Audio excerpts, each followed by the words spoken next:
Today discuss करने वाला है arrange the order of acidic strain. Acidic strain पहला क्वेश्चन में कहा गया है कि फॉर्मिक एसिड, बेंजोइक एसिड और एसिडिक एसिड में कौन सा ज़्यादा एसिडिक होगा और कौन सा लेस एसिडिक होगा। तो यहाँ इनमें से ज़्यादा एसिडिक होगा कौन सा। एसिडिक ऑर्डर ऑर्गेनिक में जो होता है, ऑर्गेनिक में एसिडिक ऑर्डर ज़्यादातर माइनस आई एफ और प्लस आई एफ के ऊपर डिपेंड करते हैं। तो यहाँ एसिडिक ऑर्डर और acidic strength in organic, organic में जो होता है वो ज़्यादातर प्लस आई इफेक्ट के साथ इन्वर्सली होता है एसिडिक स्ट्रेंथ, और माइनस आई इफेक्ट के साथ प्रोपोर्शनल होता है एसिडिक स्ट्रेंथ। और इनऑर्गेनिक में ये ज़्यादातर ऑक्सीडेशन स्टेट अगर इंक्रीज होता है तो एसिडिक स्ट्रेंथ भी इंक्रीज होता है। ओके, तो यहाँ माइनस आई इफेक्ट, यहाँ जो होता है माइनस आई इफेक्ट जो ग्रुप दिखाया जाता है, माइनस आई इफेक्ट ज़्यादातर NO2 के, NO2 माइनस आई इफेक्ट होता है, और CN में भी माइनस आई इफेक्ट होता है, क्लोरीन, क्लोरीन, ब्रोमीन और आयोडीन ये कॉमन एग्जाम्पल है। ये जो होता है इलेक्ट्रॉन विथड्रॉइंग ग्रुप होता है। तो यहाँ माइनस आई इफेक्ट के द्वारा क्या करता है, इलेक्ट्रॉन विथड्रॉइंग होता है, इलेक्ट्रॉन को खींचता है। और प्लस आई इफेक्ट ज़्यादातर मिथाइल इथाइल प्रोपाइल ग्रुप, मतलब R ग्रुप जो होता है, जैसे कि methyl group, ethyl group, CH2 CH3, propyl group,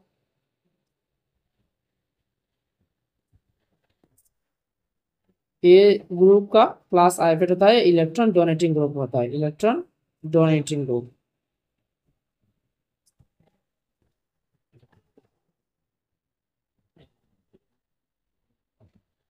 और प्लस R इफेक्ट ज़्यादातर फिनाइल ग्रुप में देखा जाता है, फिनाइल ग्रुप। ओके, तो यहाँ अब जैसे कि फॉर्मिक एसिड है, फॉर्मिक एसिड ये जो होता है इनका plus I effect minus effect कुछ नहीं होता है, तो इनका एसिडिक फिनाइल से कम होगा, क्योंकि फिनाइल से ज़्यादा होगा, क्योंकि फिनाइल ग्रुप में ये जो ग्रुप होता है इनका प्लस R इफेक्ट होता है। ये इलेक्ट्रॉन को इधर नहीं भेजता है क्योंकि यहाँ रेजोनेंस नहीं होगा, इसलिए इलेक्ट्रॉन डोनेटिंग करता है, इलेक्ट्रॉन डोनेट करता है। जब इलेक्ट्रॉन डोनेट करेगा तो ये OH बॉन्ड क्या होगा, इलेक्ट्रॉन डेंसिटी ज़्यादा होगा। इलेक्ट्रॉन डेंसिटी ज़्यादा होने से ये OH ये जो प्रोटॉन होता है, प्रोटॉन इतना इजीली रिमूव नहीं होगा, बट यहाँ रिमूव होगा, तो इसलिए इनका एसिडिक ज़्यादा होगा फॉर्मिक एसिड का with respect to benzoic acid. और जो CH3 डबल OH होता है इनका लेस होगा, क्योंकि यहाँ प्लस आई इफेक्ट दिखाया जाता है, प्लस यहाँ इलेक्ट्रॉन डेंसिटी और भी ज़्यादा होगा प्लस आई इफेक्ट के द्वारा, क्योंकि मिथाइल ग्रुप हो। नेक्स्ट क्वेश्चन, यहाँ नाइट्रो ग्रुप दिया हुआ है, नाइट्रो ग्रुप यहाँ दिया हुआ है, और यहाँ बेंजोइक एसिड और यहाँ CH3, इसका प्लस आई इफेक्ट, इसलिए ये लेस एसिडिक होगा, और कुछ भी नहीं है, माइनस आई प्लस आई कुछ भी नहीं है, यह माइनस आई इफेक्ट, तो ये इलेक्ट्रॉन को खींचेगा, इलेक्ट्रॉन को खींचने से यहाँ OH bond H plus easily remove होगा, इसलिए ज़्यादा एसिडिक होगा ये देन B देन C। तो यहाँ जो A greater B then C। फिर यहाँ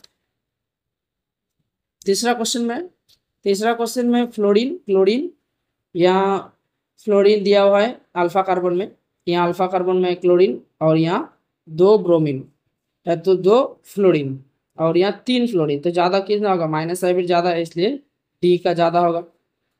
फिर C में 2 माइनस आई इफेक्ट दिखाया जाता है, यहाँ 2 फ्लोरीन है, इसलिए C देन B नहीं, क्योंकि ये जो फ्लोरीन होता है इनका ऑर्डर होता है fluorine, chlorine, bromine and iodine, इसलिए क्लोरीन ज़्यादा होगा क्लोरीन के रेस्पेक्ट में, इसलिए फिर ये देन B, ये ऑर्डर होगा।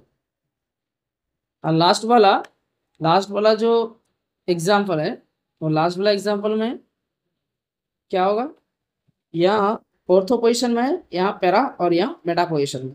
तो ऑर्थो पोजिशन में ज़्यादा स्टेबलाइजेशन होगा क्योंकि बेंजीन के साथ, बेंजीन का सी डबल ग्रुप के साथ ये ऑर्थो पोजिशन का जो नाइट्रो ग्रुप है, ये नाइट्रो ग्रुप इलेक्ट्रॉन खींचेगा, फिर इसके साथ हाइड्रोजन बॉन्ड करेगा। तो हाइड्रोजन बॉन्ड करने से स्टेबलाइजेशन ज़्यादा होगा, इसलिए एसिडिक स्ट्रेंथ ए का ज़्यादा होगा। और बी में भी होगा तो ये इंट्रामोलिकुलर हाइड्रोजन बॉन्डिंग हो और ये इंटरमोलिकुलर हाइड्रोजन बॉन्डिंग, इसलिए बी का ए से लेस होगा। और सी यहाँ नाइट्रो मेटा पोजिशन में कोई हाइड्रोजन बॉन्डिंग फॉर्मेशन नहीं होगा, इससे स्टेबलाइजेशन कम होगा, इसलिए सी। ये फाइनल ये ऑर्डर होगा। ऐसा कंटेंट वीडियो पाने के लिए जरूर बेल आइकन बटन क्लिक कीजिए। वीडियो अच्छा लगे तो जरूर लाइक कीजिए। Thanks for watching this video. Next हम डिस्कस कर लेंगे दूसरा चैप्टर में। अगर आपको कोई फिक्स्ड चैप्टर में क्वेश्चन चाहिए MCQ तो जरूर कमेंट में बताएं।